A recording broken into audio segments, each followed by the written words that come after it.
के पेपर में पूछा जाता है। तो आप सभी विद्यार्थी वीडियो को पूरा देखिएगा जिससे आपको अच्छे से समझ में आ जाएगा। तो आज जो हम लोग पढ़ेंगे जैव प्रक्रम के महत्वपूर्ण प्रश्न। तो महत्वपूर्ण प्रश्न में पहले बहुविकल्पी वाले प्रश्नों को हल करेंगे, उसके बाद से लघुत्तरी प्रश्न, उसके बाद से अति लघुत्तरी, उसके बाद से दीर्घ उत्तरी प्रश्नों को भी बताया जाएगा। तो यहाँ पर देख लेंगे पहला जो क्वेश्चन देख रहे हैं यह 2019 के एग्जाम में आ चुका है। अब ये 2019 में आया था तो प्रश्न क्या है कि प्रश्न दिया गया है कि मनुष्य में वृक्क एक तंत्र का भाग है जो संबंधित है। तो मनुष्य में वृक्क जो होता है वह कौन सा भाग होता है? तो मनुष्य में वृक्क कौन सा भाग है? मतलब ये पोषण का भाग होता है कि शोषण का होता है कि उत्सर्जन होता है कि परिवहन होता है? तो वृक्क जो होता है वह उत्सर्जन का जो है तंत्र माना जाता है। इसमें ऑप्शन कौन सही हो जाएगा? तो इसमें ऑप्शन जो है कौन सा सही है? तीसरा ऑप्शन जो है सही हो जाएगा।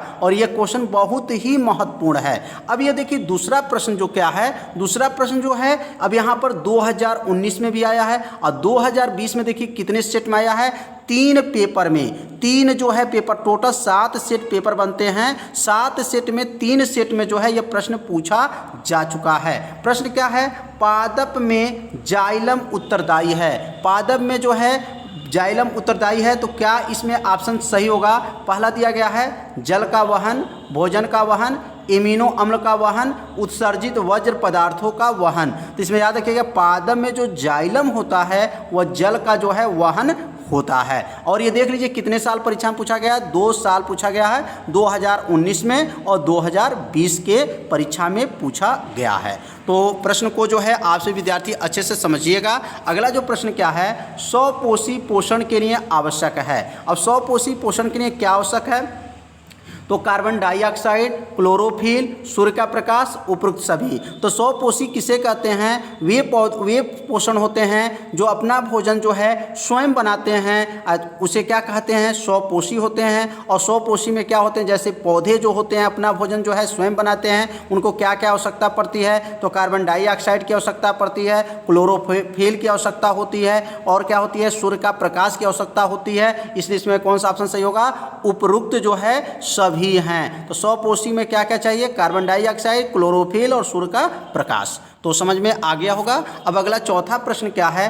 कोशिकीय प्रक्रमों में ऊर्जा की मुद्रा है। तो कोशिकीय प्रक्रमों में ऊर्जा की मुद्रा क्या है? इसमें ऑप्शन दिया है माइटोकॉन्ड्रिया, एटीपी, ग्लूकोज जो है इसमें क्या हो जाएगा? एटीपी जो है क्या है? कोशिकीय प्रक्रमों में ऊर्जा का क्या है? मुद्रा है। अब अगला जो प्रश्न है यह 2019 के एग्जाम में आया है। एटीपी तथा NADP2H का निर्माण होता है किसमें होता है? माइटोकॉन्ड्रिया में, क्लोरोप्लास्ट में, जो है पेराक्सीसोम में, लाइसोसोम में। तो याद रखेंगे माइटोकॉन्ड्रिया में जो है ATP NADP/2H का जो है निर्माण होता है। तो अब अगला हम लोग देखेंगे अगला प्रश्न क्या है? प्रश्न नंबर 6 है निम्नलिखित में से कौन से विटामिन का जोड़ा पानी में घुलनशील है? तो याद रखिएगा विटामिन जो है जल में घुलनशील कौन कौन होता है? तो जल में घुलनशील विटामिन जो है बी तथा क्या होते हैं? सी होते हैं। क्या होते हैं? बी। वसा में घुलनशील विटामिन कौन कौन होते हैं? तो ए होते हैं, उसके बाद से डी होते हैं और के होते हैं। वह वसा में घुलनशील विटामिन होते हैं। और जल में घुलनशील विटामिन याद रखिएगा कौन कौन होते हैं? बी तथा क्या होते हैं?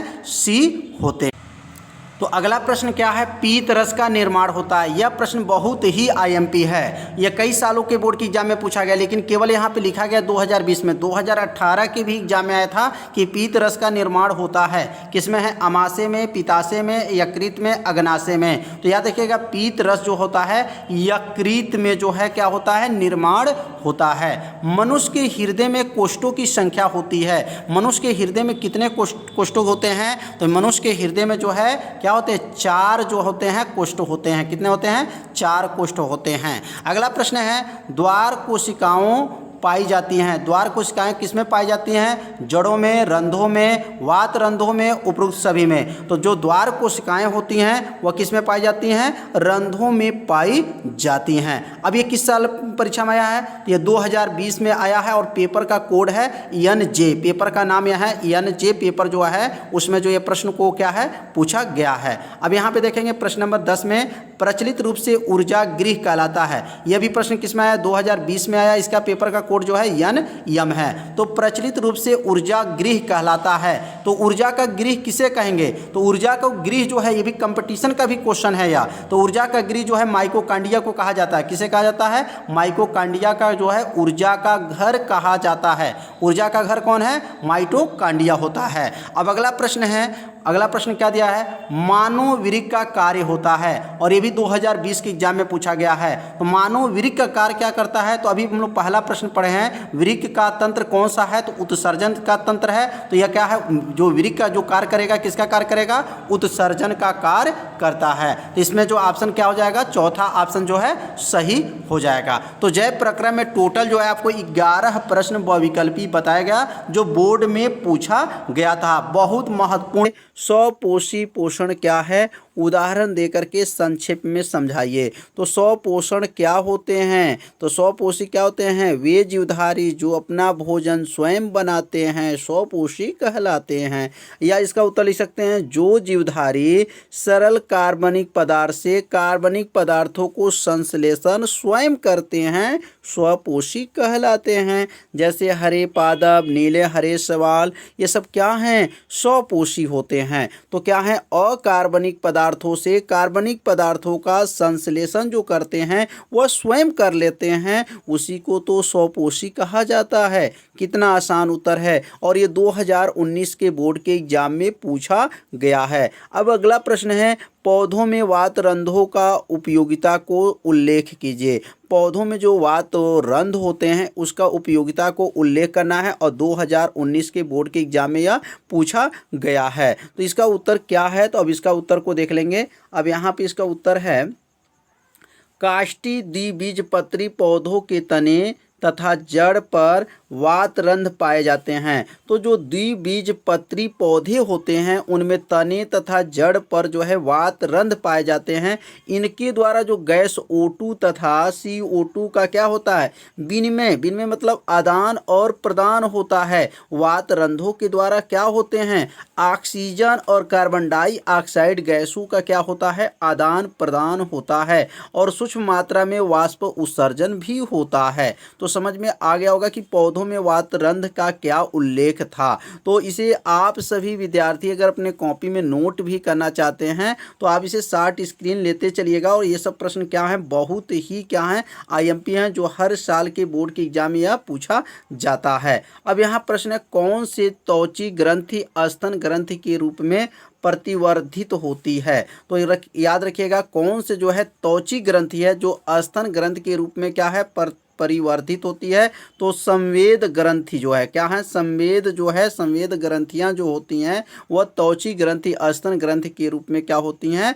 परिवर्तित होती हैं। तो अगला जो है, मनुष्य की 2 पाचन ग्रंथियों के नाम तथा पाचन ग्रंथियों का नाम तथा उसके जो है कार्य को बताना है। यह भी प्रश्न जो है बहुत ही IMP है कि मनुष्य के जो 2 पाचक ग्रंथियां कौन कौन होती हैं।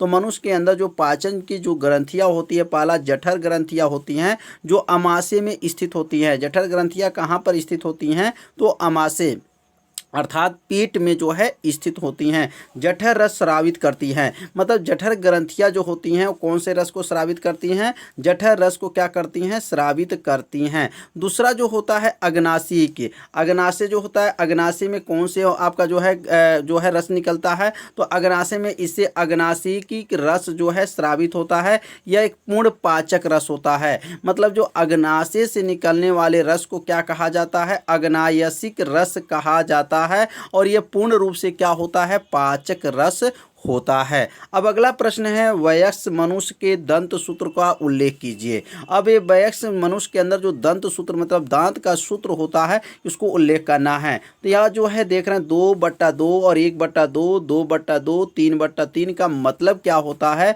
जो वयस्क मनुष्य होते हैं उनके जो दांत टोटल कितने होते हैं? 32 होते हैं। तो पहला जो ध्यान देंगे, पहला जो यहाँ पे दांत की बात कहा जा रहा है, यह कृदंत दांत होता है। उसके बाद से जो है रदनक होता है, उसके बाद से चर्वणक होता है और एक होता अग्र चर्वणक होता है। तो यहाँ पर 2 1 2 3 जोड़ेंगे तो क्या होगा? 8 होगा। और यहाँ 2 2 2 3 जोड़ेंगे तो क्या होगा? 8 होगा। तो 8 8 मिलकर के क्या हो गया? 16। मतलब 16 दांत ऊपर होते हैं, 16 दांत जो है नीचे होते हैं। तो 16 दूनी क्या हो जाएगा? यह 32 दांत हो जाएगा। टोटल क्या है? वयस्क मनुष्य के अंदर जो है 32 दांत होते हैं। तो यह कृदंत दांत होता है, रदनक होता है, चर्वणक होता है या अग्र चर्वणक दांत होते हैं। तो दांत जो है 4 प्रकार के होते हैं। तो समझ में आ गया। 2 का मतलब जो है 2 दांत जो है क्या होते हैं? रदनक कृदंत और एक दांत जो है रदनक और चर्वणक अगर अग्र चर्वणक। टोटल मिलाकर के 8 दूनी क्या हो गया? 16। मतलब 16 दांत जो ऊपर हो गए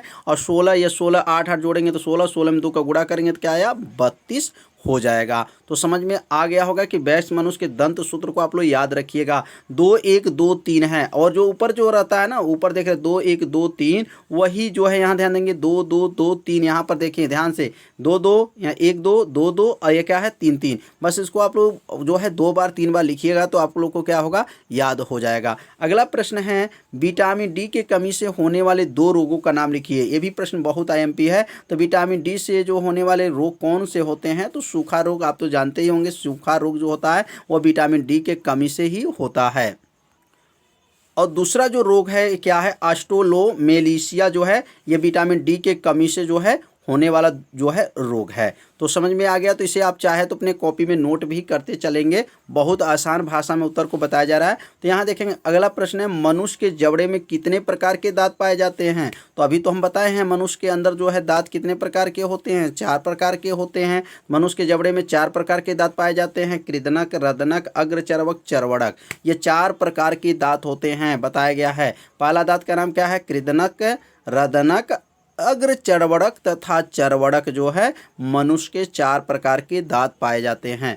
अगला प्रश्न है, मनुष्य में कितनी जोड़ी लाल ग्रंथियां होती हैं? मनुष्य में कितनी जोड़ी लाल ग्रंथियां पाई जाती हैं? तो मनुष्य में 3 जोड़ी जो है लाल ग्रंथियां पाई जाती हैं। कौन कौन होते हैं? कर्णमूल ग्रंथि, अधोहनु और अधोजिह्वा ग्रंथि जो होते हैं, यह मनुष्य के अंदर जो है 3 जो है लाल ग्रंथियां पाई जाती हैं। और तीनों का नाम आप लोग याद रखिए क्योंकि यह प्रश्न बहुत ही आईएमपी है। मनुष्य में कितनी जोड़ी लाल ग्रंथियां पाई जाती हैं? तो 3। तीनों का नाम आप लोग को समझ में आ गया होगा। तो अब अगला देखेंगे, मनुष्य के दांतों के 2 विशेषताओं का उल्लेख कीजिए। तो मनुष्य के दांतों के 2 विशेषताएं क्या होते हैं? मनुष्य के दांत गर्त दंती, विषम दंती एवं द्विबार दंती होते हैं। मनुष्य के दांत में क्या होते हैं? गर्त दंती होते हैं, विषम दंती होते हैं एवं द्विबार दंती होते हैं। यदि आप मनुष्य का दांत के बारे में अगर जानना चाहते हैं तो प्लेलिस्ट में जो है वीडियो है, तो प्लेलिस्ट में जा कर के दांत के बारे में पूरा अध्ययन कर सकते हैं। अगला प्रश्न है, 10वां प्रश्न है, मनुष्य के शरीर में सबसे बड़ी ग्रंथि का नाम लिखिए, उसका कार्य का वर्णन कीजिए। यह प्रश्न तो कई सालों के बोर्ड में एग्जाम में आता है कि मानव शरीर के सबसे बड़ी ग्रंथि कौन सा है? तो याद रखिएगा लीवर होता है, उसको यकृत कहा जाता है और ये पीत रस क्या करता है? स्रावित करता है। तो समझ में आ गया होगा।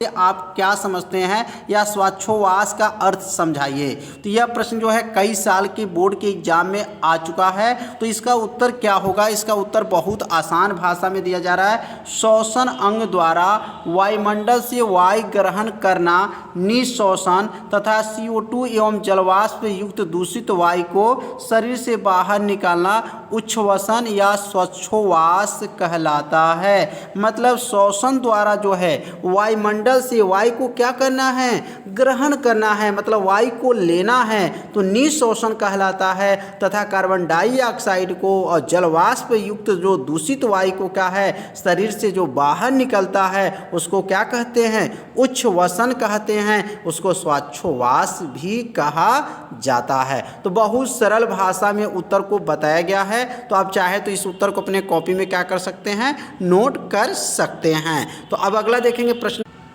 तो प्रश्न नंबर 12 है, श्वसन क्रिया कोशिका के किस अंग कक में होती हैं? मतलब श्वसन क्रिया कोशिका में किस अंग में पाई जाती हैं? तो श्वसन क्रिया जो है कोशिका में माइटोकॉन्ड्रिया में पाई जाती हैं। यह भी प्रश्न बहुत ही आईएमपी है, तो समझ में आ रहा होगा। तो आप सभी विद्यार्थी चाहे तो इसको शॉर्ट स्क्रीन ले लीजिएगा और इसे अपने कॉपी में चाहे तो इसको नोट कर सकते हैं। अगला प्रश्न है, मनुष्य में पाए जाने वाले श्वसन तंत्र के वायु नाल के दो भागों के नाम लिखिए। दोनों भागों के नाम लिखना है। तो मनुष्य में पाए जाने वाले जो श्वसन तंत्र के वायु नाल के दोनों भाग का नाम क्या है? श्वसनी है। क्या नाम है? श्वसनी जो होते हैं वो मनुष्य में पाए जाने वाले श्वसन तंत्र के वायु के नाल के वो भाग कहा जाता है। तो समझ में आ रहा होगा। अब अगला प्रश्न है, धमनी एवं सीरा। अब ध्यान देंगे, धमनी एवं सीरा में रक्त प्रवाह एवं रंग के आधार पर विभेद कीजिए। मतलब धमनी और सीरा में जो है आपको अंतर बताना है,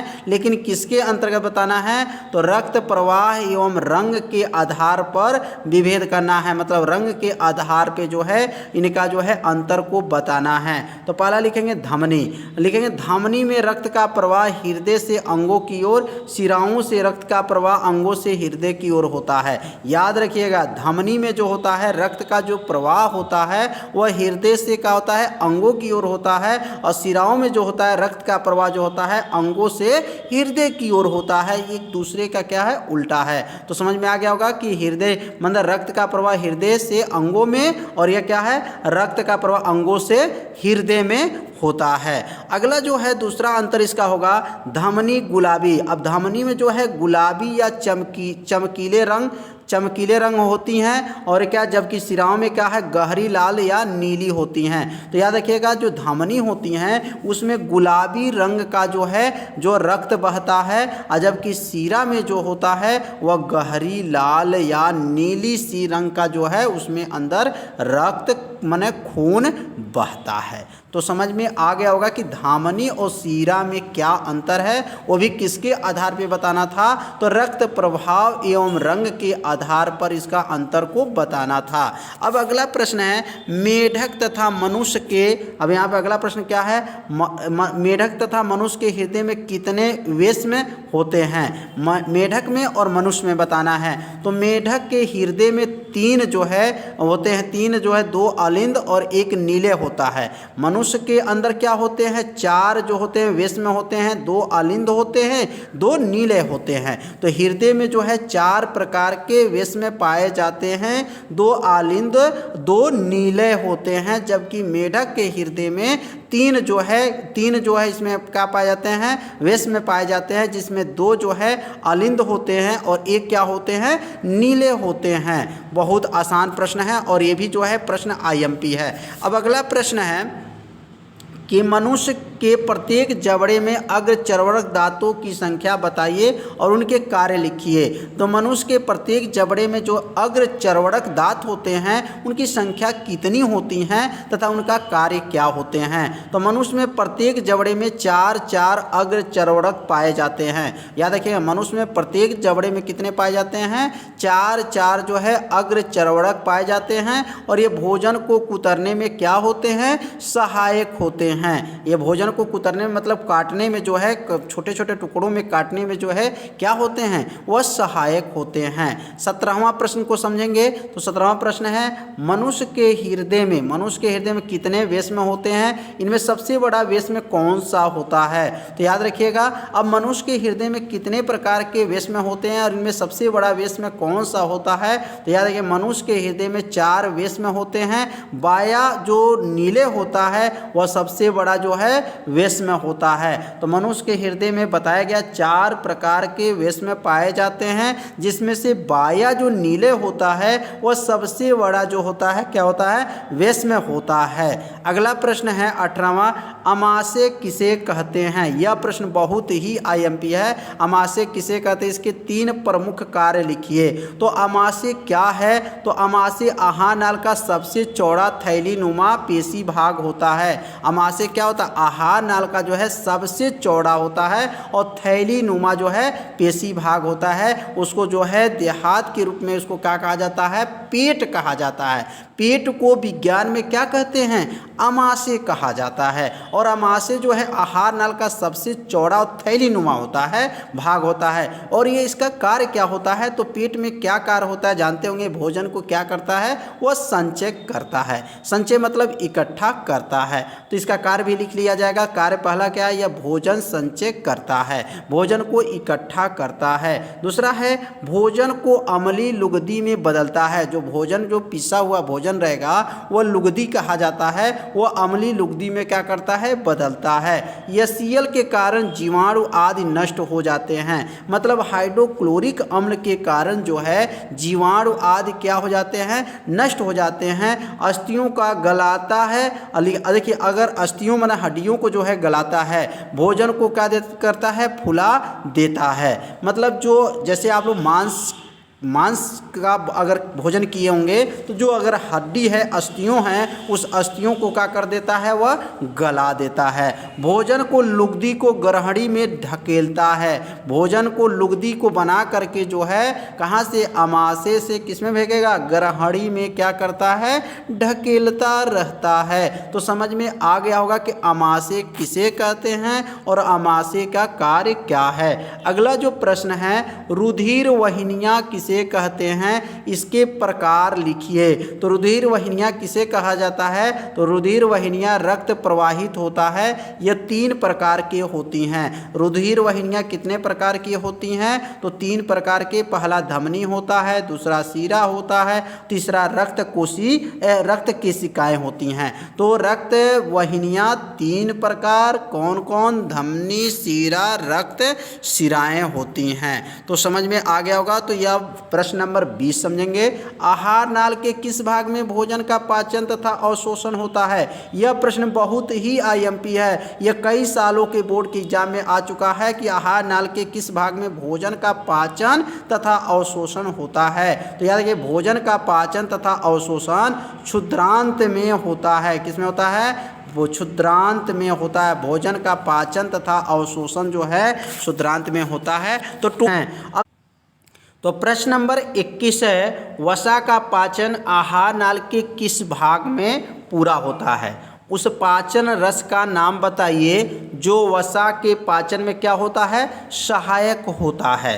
तो इसका उत्तर होगा वसा का पाचन जो है क्षुद्रांत, क्या कहेंगे? क्षुद्रांत में पूरा होता है। और इसमें कौन सा है? कहेंगे पीत रस क्या करता है? सहायता करता है। तो समझ में आ गया होगा कि वसा का पाचन जो है आहार नाल में किस में होता है? तो क्षुद्रांत में जो है पूरा होता है। अब अगला प्रश्न जो है कर्माकुचन से आप क्या समझते हैं? यह भी प्रश्न जो है बहुत ही आईएमपी है। यह भी कई सालों के बोर्ड के एग्जाम में आ चुका है। तो कर्माकुचन से आप क्या समझते हैं? तो इसका उत्तर होगा आहार नाल पेशी होती है। माना आहार नाल जो होते हैं वो पेशी होती हैं। इसकी भित्ति में वर्तुल्य तथा अनुलंब पेशियां पाई जाती हैं। मतलब आहार नाल के अंदर जो है वर्तुल तथा अनुलंब पेशियां क्या होती हैं? पाई जाती हैं। इन पेशियों में एकांतर क्रम एवं संकुचन एवं शिथिलन होता है। इसके फलस्वरूप तरंग गति उत्पन्न होती हैं। क्या होती है? तरंग गति उत्पन्न होती है। इस तरंग गति को कर्माकुचन कहते हैं।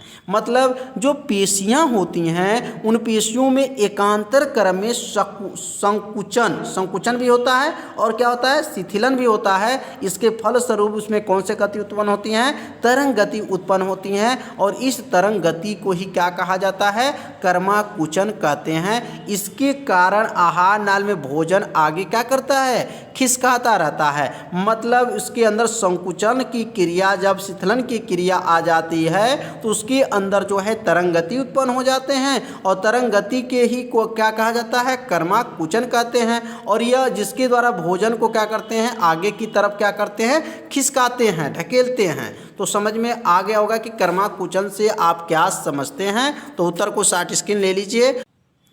तो प्रश्न नंबर 23 है, विटामिन ए के कमी से कौन सा रोग हो जाता है? भोजन स्रोत का नाम लिखिए। तो विटामिन ए की कमी से होने वाला रोग कौन होता है? तो आप सभी विद्यार्थी जानते ही होंगे कि विटामिन ए की कमी से रतौंधी रोग होता है। तो विटामिन ए की कमी से रतौंधी नाम का बीमारी जो है हो जाता है। दूसरा इसका बीमारी का नाम क्या है? तो जीरोपैथेलीमिया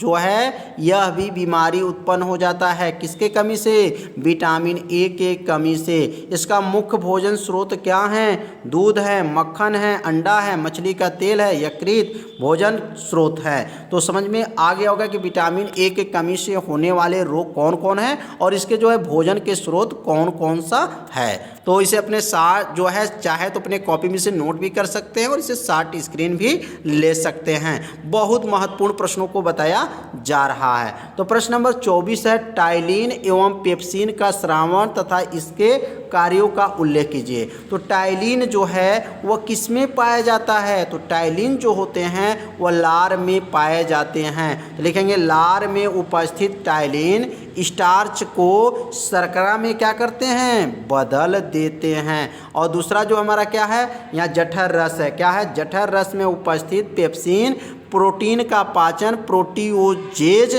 तथा प्रोटोन में क्या करता है?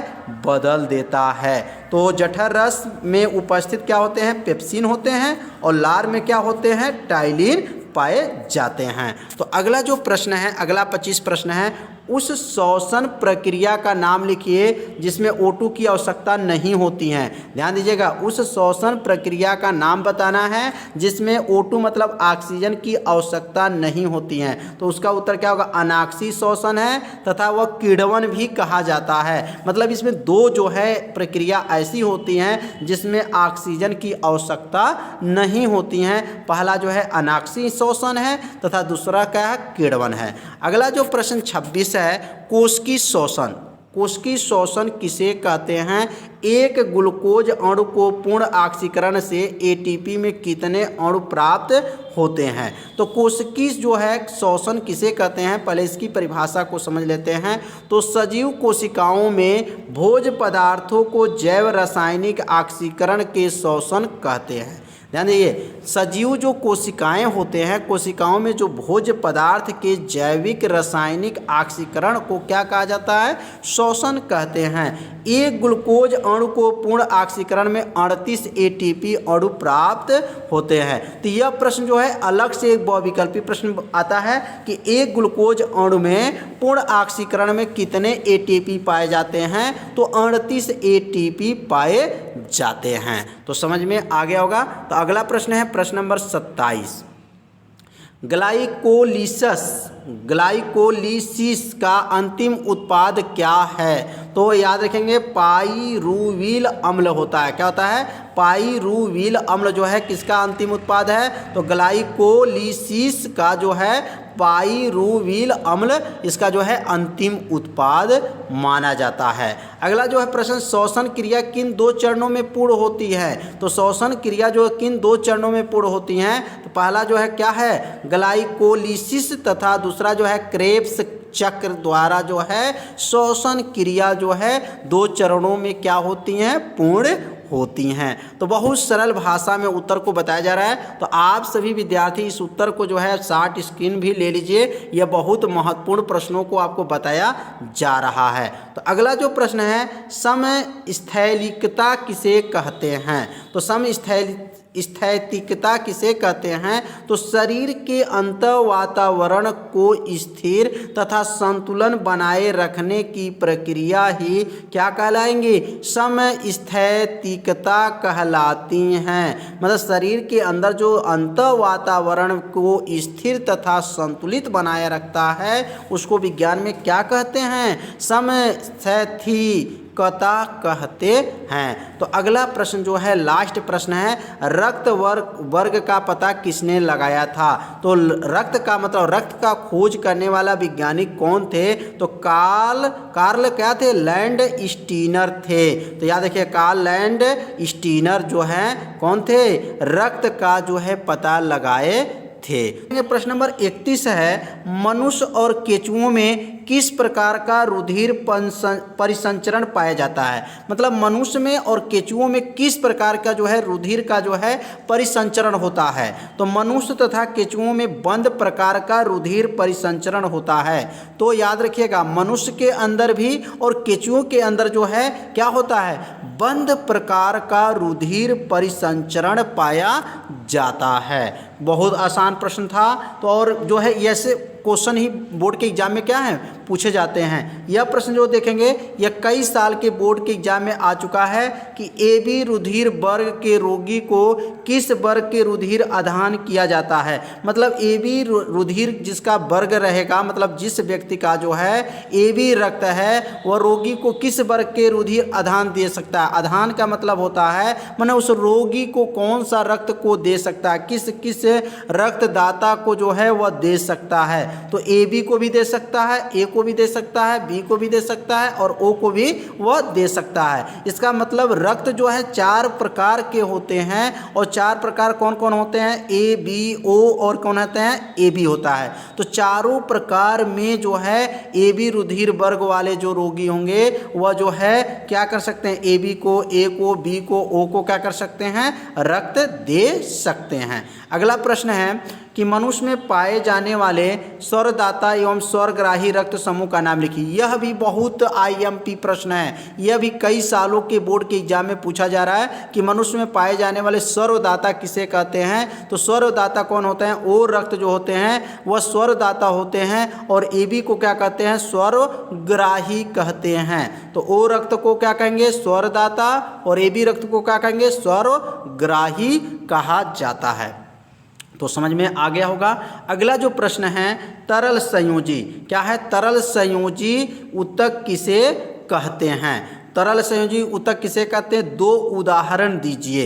अब यहाँ 2 उदाहरण को भी आपको बताना है। तो 2 उदाहरण कौन कौन होंगे, तो पहला इसका उत्तर समझ लेंगे। तरल संयोजी ऊतक का मैट्रिक्स तरल होता है। जो तरल संयोजी ऊतक का क्या होता है, मैट्रिक्स तरल होता है। इसमें श्वेत क्लोजन तथा पीत जो है इलास्टीन तंतु नहीं होते हैं। तरल मैट्रिक्स में कोशिकाएं रक्त कणिकाएं पाई जाती हैं, जैसे में रक्त एवं क्या है, लसिका हैं। तरल संयोजी ऊतक का जो है 2 उदाहरण कौन कौन से हैं, तो रक्त एवं क्या है, लसिका होते हैं। तो समझ में आ गया होगा तरल संयोजी ऊतक किसे कहते हैं। तो तरल संयोजी ऊतक का क्या होता है, मैट्रिक्स तरल होता है। इसमें श्वेत कोलेजन तथा पीत इलास्टीन तंतु नहीं पाए जाते हैं। और इसका जो उदाहरण कौन कौन होता है, तो रक्त एवं क्या होता है, लसिका होता है। अब अगला प्रश्न है हीमोग्लोबिन से आपका क्या आशय है, रुधिर परिसंचरण में इसका क्या भूमिका है। तो हीमोग्लोबिन क्या होते हैं, तो हीमोग्लोबिन लाल रुधिराणुओं में पाए जाने वाला श्वसन वर्धक है। यह O2 परिसंचरण में क्या करता है, सहायता करता है। जो हीमोग्लोबिन होते हैं वह लाल क्या है, रुधिराणुओं में पाए जाने वाले श्वसन वर्धक होते हैं और यह ऑक्सीजन का क्या करते हैं, परिवहन में क्या करते हैं, सहायता करते हैं। अगला प्रश्न जो देखेंगे ये भी प्रश्न बहुत MP है। मानव नर में 1 घन मिली रक्त में कितनी लाल रुधिर कणिकाएं होती हैं।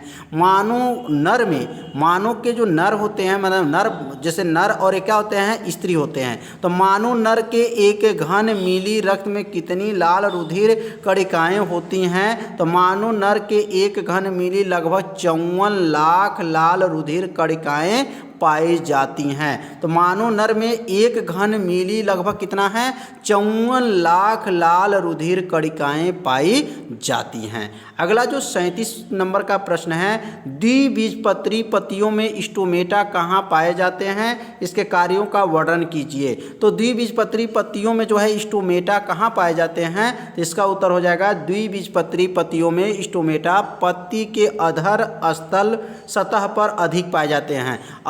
जो अधर सतह होता है वहाँ पर क्या होते हैं, अधिक पाए जाते हैं। कौन, स्टोमेटा जो होते हैं। रंध्रों के द्वारा गैसों का आदान प्रदान तथा वाष्पोत्सर्जन की क्रिया होती है। जो रंध्र होते हैं जिनके माध्यम से पत्तियों के अंदर क्या है, रंध्र पाए जाते हैं, उन्हीं के माध्यम से गैसों का क्या होता है, आदान प्रदान तथा वाष्पोत्सर्जन की क्रिया होती हैं। अगला प्रश्न है पत्तियां हरी क्यों दिखाई देती हैं। यह भी प्रश्न कई सालों के बोर्ड के एग्जाम में आ चुका है। पत्तियां हरी क्यों दिखाई देती हैं। तो पत्ती के पर्ण मध्योतक कोशिकाओं के हरित लवक प्रचुर मात्रा में पाए जाते हैं। मतलब हरी लवक के वजह से जो है पत्तियां हरी दिखाई देती हैं, या क्लोरोफिल के कारण जो है पत्तियां का रंग जो है हरे रंग की दिखाई देती हैं। तो यहाँ समझ में आ गया होगा कि हरी लवक जो है प्रचुर मात्रा में पाए जाते हैं, जिसके कारण पत्तियां क्या होती हैं, हरी दिखाई देती हैं। अगला जो है 38 नंबर का प्रश्न है।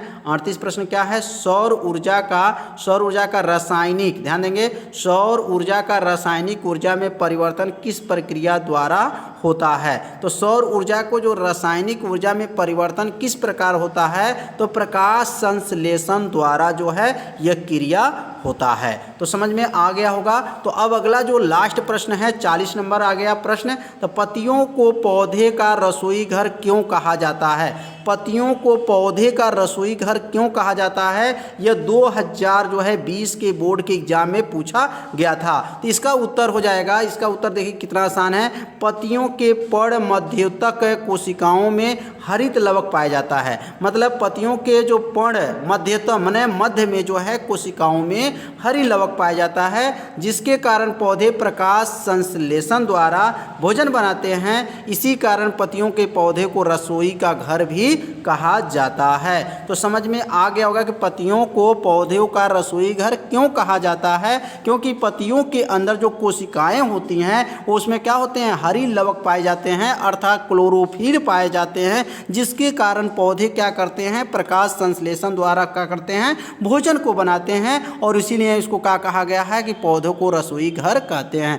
पौधे जो है अपना भोजन जो है क्या करते हैं, स्वयं बनाते हैं, सूर्य के प्रकाश की उपस्थित में जो है, और जो है अपना भोजन क्या करते हैं, स्वयं बना लेते हैं। इसीलिए पत्तियों को क्या कहा गया, पौधों का रसोई घर भी कहा जाता है। रंध्र के 2 कार्य लिखिए। मतलब जो पर्ण माने पत्ता जो है, पत्ते के अंदर जो रंध्र होते हैं उसके 2 कार्य कौन कौन से होते हैं। तो पहला कार्य जो है वाष्प उत्सर्जन होता है, और गैस जो है विनिमय होता है। तो रंध्र के 2 कार्य कौन कौन हो गए, वाष्प उत्सर्जन होता है और गैस क्या होता है, विनिमय होता है। प्रश्न नंबर 42 है, वह कौन सी क्रिया है जिसके द्वारा हरे पौधे वायवीय सतह से जल का वाष्पीकरण करता है। मतलब वो कौन सी क्रिया जिसके द्वारा हरे पौधे जो है वायवीय सतह से जल का क्या करता है, वाष्पीकरण करता है। तो वह क्रिया क्या है, वाष्प उत्सर्जन होता है। कौन सी क्रिया है, वाष्प उत्सर्जन। अगला प्रश्न है, पौधों में भोज्य पदार्थों के स्थानांतरण करने का भाग का नाम लिखिए।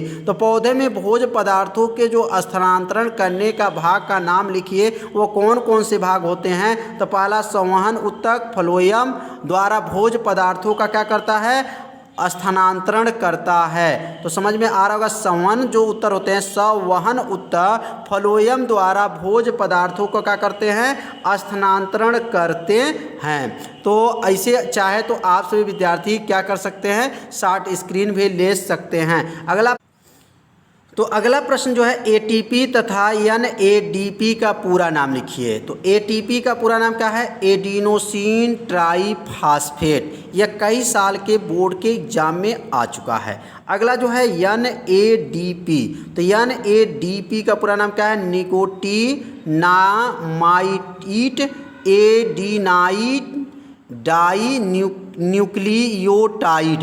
थोड़ा सा नाम टेढ़ा है, तो इसे आप सभी विद्यार्थी अपने कॉपी में चाहे इसको नोट कर लीजिएगा और इसे 2 बार पढ़िएगा, आपको क्या होगा, याद हो जाएगा। अगला प्रश्न है, रुधिर दाब किसे कहते हैं। यह भी प्रश्न जो है कई साल के बोर्ड के एग्जाम में आ चुका है। तो रुधिर दाब क्या होते हैं। तो रुधिर दाब क्या है, हृदय द्वारा रक्त को पंप करते समय रुधिर का धमनियों का भित्ति पर पड़ने वाला दबाव को रुधिर दाब कहते हैं। क्या कहते हैं, हृदय द्वारा जो रक्त पंप करते हैं, करते समय जो रुधिर को क्या होता है, धमनियों के भित्ति मतलब धमनियों के जो सतह पर पड़ने वाले दबाव को क्या कहा जाता है, रुधिर दाब कहते हैं। तो हृदय के प्रकुचन तथा अनुशिथिलन के समय डाला गया समान रुधिर दाब क्रमशः क्या होता है, 120 और अपान क्या 80। मतलब यह जो है हृदय के प्रकुचन में 120 और शिथिलन में क्या होता है 80।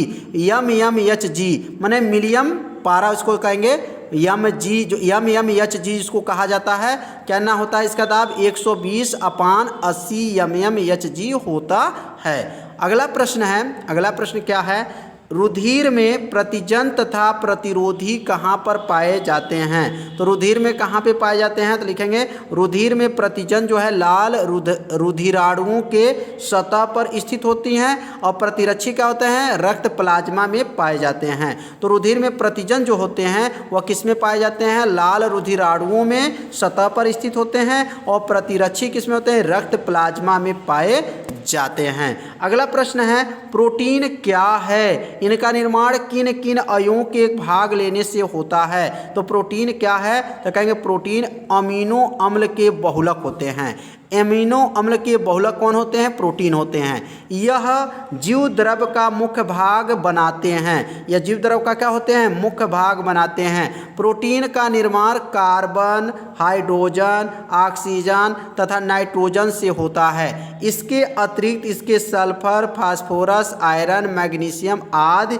तत्व भी भाग ले सकते हैं। तो समझ में आ गया होगा कि प्रोटीन का निर्माण किससे होता है? तो कार्बन से, हाइड्रोजन से, ऑक्सीजन से तथा नाइट्रोजन से होता है। इसके अतिरिक्त इसमें सल्फर भी, फास्फोरस, आयरन, मैग्नीशियम आदि तत्व भी भाग ले सकता है। अगला प्रश्न है जाइलम तथा फ्लोएम के कार्य में अंतर लिखिए। तो जाइलम तथा फ्लोएम में कार्य क्या है? कार्य में इनका क्या करना है? अंतर को लिखना है। तो इनके कार्य में अंतर क्या है? तो कार्य में अंतर को समझ लेते हैं। अब यहाँ लिखेंगे जाइलम। अब जाइलम देखेंगे, जाइलम जल तथा खनिज के जड़ों से पत्तियों तक पहुँचाता है। जो जाइलम होते हैं जल तथा खनिज के जड़ों से क्या करते हैं? पत्तियों तक पहुँचाते हैं। फ्लोएम होते हैं पत्तियों से बनने वाले कार्बनिक भोज्य पदार्थों को जड़ की ओर पहुँचाता है। ध्यान दीजिएगा, जाइलम क्या होते हैं? जल तथा खनिज के जड़ों से पत्तियों तक पहुँचाते हैं। फ्लोएम क्या होते हैं? तो पत्तियों में बनने वाले कार्बनिक भोज्य पदार्थों को जड़ की ओर पहुंचाता है। अगला प्रश्न है रुधिर में प्रतिजन तथा प्रतिरक्षी कहाँ पाए जाते हैं? तो यह प्रश्न जो है तो बताया जा चुका है कि रुधिर में जो है लाल रुधिराणुओं में प्लाज्मा झिल्ली पर और प्रतिजन जो होते हैं रक्त प्लाज्मा के प्रतिरक्षी में पाए जाते हैं। तो अगला लास्ट प्रश्न है प्रश्न नंबर 50 जो है श्वसन क्रिया को परिभाषित कीजिए। बताइए किन क्रिया में किस प्रकार ऊर्जा एटीपी में स्थानांतरण होती हैं? तो अब यहाँ बताना श्वसन क्रिया क्या है? तो श्वसन किसे कहते हैं? तो सजीव क्या कहेंगे? सजीव जो हैं सजीव कोशिकाओं में भोज्य पदार्थों के जैव रासायनिक ऑक्सीकरण को श्वसन कहते हैं। श्वसन क्रिया इलेक्ट्रॉन परिवहन द्वारा ऊर्जा एटीपी में क्या होता है? स्थानांतरित होती हैं। तो सजीव कोशिकाओं में भोज्य पदार्थों को जैव रासायनिक ऑक्सीकरण को क्या कहा जाता है? श्वसन कहा जाता है। श्वसन क्रिया को परिभाषित कीजिए, मतलब श्वसन क्रिया किसे कहते हैं तथा बताइए कि इस क्रिया में किस प्रकार की ऊर्जा एटीपी में स्थानांतरित होती हैं। तो श्वसन की परिभाषा क्या है? बहुत आसान परिभाषा है। इसका उत्तर होगा सजीव कोशिकाओं में, जो सजीव कोशिकाओं होती हैं उसमें भोज्य पदार्थों को जैव रासायनिक ऑक्सीकरण को क्या कहते हैं? श्वसन कहते हैं। बताइए कितना आसान परिभाषा है। सजीव कोशिकाओं में भोज्य पदार्थों को जैव रासायनिक ऑक्सीकरण को क्या कहते हैं? श्वसन कहते हैं। श्वसन क्रिया में इलेक्ट्रॉन परिवहन तंत्र द्वारा ऊर्जा एटीपी में क्या होता है? स्थानांतरित होती हैं। तो समझ में आ गया होगा कि जो श्वसन क्रिया होता है उसमें जो इलेक्ट्रॉन होते हैं वह परिवहन तंत्र द्वारा क्या करते हैं? ऊर्जा एटीपी में स्थानांतरित होती हैं। तो प्रश्न नंबर 51 क्या है? और ये प्रश्न नंबर 51 जो बहुत ही आईएमपी प्रश्न है, धमनी, शिरा एवं केशिका में पारस्परिक संबंध का नामांकित चित्र बनाइए। मतलब धमनी में, शिरा में और केशिका में परस्पर जो है संबंध बताना है। तो यहाँ चित्र देख लीजिए, इसमें कौन धमनी है, कौन शिरा है। अब देखिए यहाँ पे बना है ये धमनियाँ हैं और यह जो बना हुआ है यह धमनिका है, केशिकाएं हैं, और यहाँ पे जो बना है शिरा केशिकाएं हैं, और ये भी जो है क्या है? शिराएं हैं, और ये भी क्या है? शिरा हैं। तो समझ में आ रहा होगा कि इसमें शिरा और धमनी कौन कौन है। यहाँ पे जो देख रहे हैं मोटा वाला जो दिखाई दे रहा है ये सब क्या हैं? ये सब क्या है? धमनियाँ हैं। और ये बीच वाला जो देख रहे हैं क्या? धमनिका है। और यह जो बना है किनारे जो देख रहे हैं इसका नाम क्या है? केशिकाएं हैं। तो समझ में आ गया होगा। तो इस चित्र को चाहे तो आप सभी विद्यार्थी शॉर्ट स्क्रीन ले सकते हैं। अब प्रश्न है, धमनी किसे कहते हैं? पल्मोनरी धमनी में किस प्रकार का जो है रक्त पाया जाता है? तो किस प्रकार का रक्त पाया जाता है? तो ध्यान देंगे, जो रक्त वाहिनियां रक्त का वितरण करती हैं धमनी कहलाती हैं। जो रक्त वाहिनियां जो होती हैं वह रक्त का क्या करती हैं? वितरण करती हैं, वो धमनी कहलाती हैं। और पल्मोनरी धमनी में अशुद्ध रक्त पाया जाता है। पल्मोनरी धमनी में कौन सा रक्त पाया जाता है? अशुद्ध रक्त पाया जाता है। तो समझ में आ रहा होगा। तो अगला प्रश्न है, और ये देख सकते हैं 2020 के जो है NA पेपर कोड में पूछा गया है, पीत रस क्या है, यह कहाँ बनता है, इसके कार्यों का उल्लेख कीजिए। यह प्रश्न बहुत IMP है। तो लिखेंगे, यकृत कोशिकाओं में पीत रस जो है क्या होता है? स्रावित होता है, और ये भोजन के पाचन में सहायक होता है। तो यकृत मतलब जो क्या होता है? लीवर उसको कहा जाता है। तो यकृत कोशिकाओं से पीत रस क्या होता है? स्रावित होता है, और यह जो है भोजन के पाचन में क्या होता है? सहायक होता है। यकृत में स्थित पित्ताशय में स्राव संचित रहता है। पीत रस भोजन के माध्यम को क्या करता है? क्षारी बनाता है। वसा में जो क्या करता है? इमलीशीकरण करता है, और जो है और जीवाणुओं को क्या करता है? नष्ट करता है। तो समझ में आ गया होगा कि यकृत कोशिकाओं से पीत रस जो है स्रावित होता है, और यह भोजन के पाचन में क्या है? सहायक होता है। यकृत में स्थित जो पित्ताशय में संचित रहता है, पीत रस भोजन के माध्यम से क्या करता है? क्षारी बनाता है, वसा को इमलीशीकरण करता है, और जीवाणुओं को क्या करता है? नष्ट करता है। तो अब अगला प्रश्न देखेंगे। अगला प्रश्न क्या है? 54 जो प्रश्न देखेंगे, कैलोरी ऊर्जा से क्या तात्पर्य है? कैलोरी ऊर्जा क्या होता है? तो भोजन के जैव रासायनिक ऑक्सीकरण से प्राप्त ऊर्जा कैलोरी में मापा जाता है। जो कैलोरी में क्या मापा जाता है? रासायनिक ऑक्सीकरण से जो है, जो भोजन के जैव रासायनिक ऑक्सीकरण से प्राप्त जो ऊर्जा होता है, उस ऊर्जा को कैलोरी से मापा जाता है।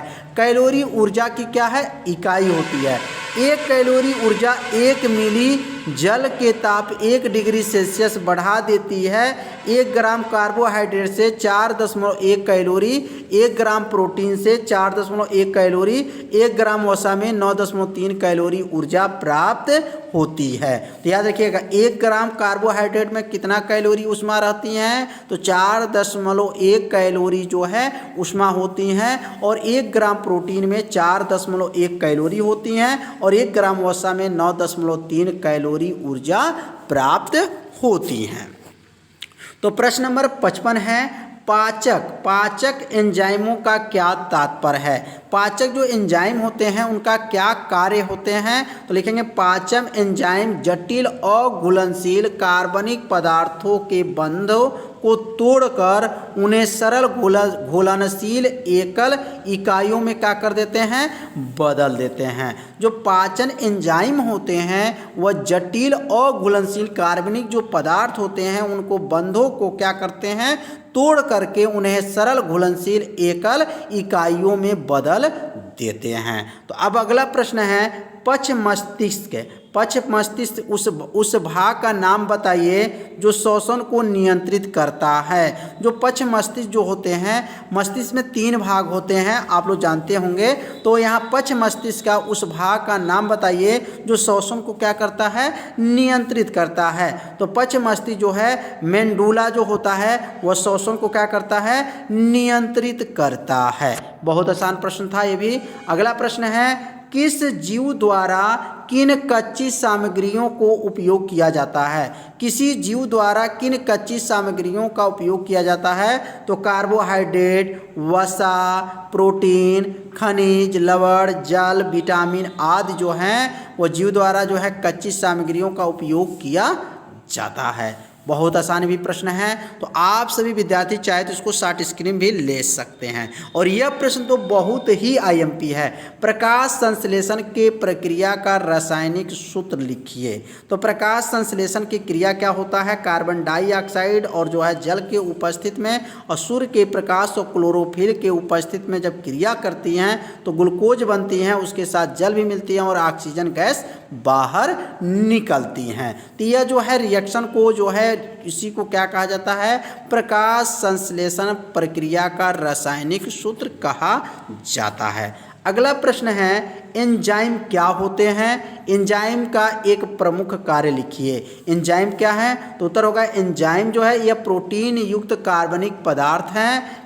सामान्यतः एंजाइम सरल घुलनशील प्रोटीन के बने होते हैं, कुछ एंजाइम परिसंयुक्त होते हैं। तो ध्यान देंगे यह प्रोटीन युक्त कार्बनिक पदार्थ होते हैं, मतलब उनके जो है प्रोटीन युक्त में कार्बनिक पदार्थ का क्या होता है, मिश्रण होता है। वह सामान्यतः एंजाइम सरल घुलनशील प्रोटीन से क्या होते हैं, बने होते हैं। अब इनका कार्य क्या होता है, तो इनका कार्य को समझ लेंगे। हाइड्रोलेज समूह, हाइड्रोलेज समूह में क्या है कि एंजाइम पाचन क्रिया में जटिल कार्बनिक पदार्थ का जल अपघटन करके इन्हें सरल अणुओं में क्या करते हैं, तोड़ देते हैं। तो इनका कार्य भी जो है क्या होते हैं, पाचन क्रिया, जो पाचन की क्रिया होती है उस क्रिया में जटिल कार्बनिक पदार्थ का जल अपघटन करके इन्हें क्या करते हैं, सरल अणुओं में क्या करते हैं, तोड़ देते हैं। अगला प्रश्न है हमारे शरीर में वसा का पाचन कहाँ होता है? हमारे शरीर में जो वसा होता है, वसा का जो है पाचन कहाँ पे किया जाता है? तो शरीर में वसा का पाचन कहाँ कहाँ होता है? तो वसा का पाचन आमाशय में, क्षुद्रांत में, लाइपेज के एंजाइम के सहायता से होता है। तो वसा का पाचन एंजाइम क्षुद्रांत में लाइपेज एंजाइम के सहायता से होता है। लाइपेज वसा को ग्लिसरॉल तथा वसी अम्ल में क्या करता है, बदल देता है। तो यह प्रश्न बहुत ही आईएमपी है, तो इस प्रश्न को आप सभी विद्यार्थी जरूर तैयार कर लीजिएगा। तो हमारे शरीर में वसा का पाचन कहाँ होता है? तो पाचन आमाशय के क्षुद्रांत में लाइपेज एंजाइम के सहायता से होता है। तो आज के इस वीडियो में 10 प्रश्नों को जो है हल करके महत्वपूर्ण प्रश्नों को बताया गया। तो आज का वीडियो कैसा था आप सभी विद्यार्थी जरूर कमेंट कीजिएगा, वीडियो को लाइक कर दीजिएगा और चैनल पे यदि आप पहली बार आए होंगे तो चैनल को सब्सक्राइब जरूर कर लीजिएगा। तो मिलते हैं अब अगले भाग में, तब तक के लिए सभी विद्यार्थियों को नमस्कार।